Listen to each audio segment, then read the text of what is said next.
చంద్రబాబు నాయుడు గారి ప్రభుత్వం గత ప్రభుత్వం 2014లో వచ్చినప్పటి నుంచి కూడా మా ట్రాన్స్జెండర్ని ప్రత్యేకంగా గుర్తించి మాకు మెడికల్ సర్టిఫికేట్లు అంటూ మమ్మల్ని ఇష్యూ చేసి మాకు స్టార్టింగే 1500 రూపాయల పింఛన్తో మాకు జీవన భృతిని కల్పించారు. అట్లాగే దాన్ని 3000 రూపాయలు చేశారు.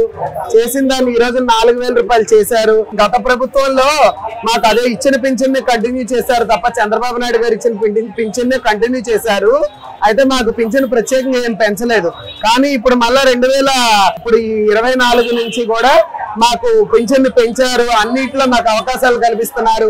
అదే విధంగా స్కిల్ డెవలప్మెంట్ ట్రైనింగ్ ప్రోగ్రామ్స్ లో కూడా మమ్మల్ని తీసుకోవడం కోసం డిజేబిలిటీ డిపార్ట్మెంట్ చెప్పి ఒక డిపార్ట్మెంట్ ని నియమించి దాని ద్వారా కూడా మమ్మల్ని అందరినీ ఫాలో అప్ చేస్తున్నారండి. చాలా సంతోషం. అలాగే మాకు ప్రత్యేకంగా ఐడెంటిటీ కార్డులు కల్పించారు. మాకు ఇళ్ల స్థలాల్లో కూడా మాకు అవకాశాలు ఇస్తున్నారు.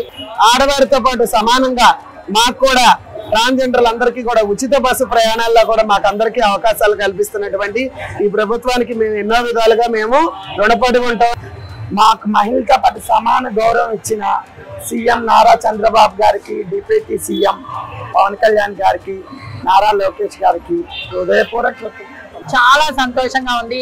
ఎందుకంటే మమ్మల్ని కూడా ఒక మహిళలాగా చూసుకున్నందుకు చంద్రబాబు నాయుడు గారికి మా హృదయపూర్వక వందనాలు.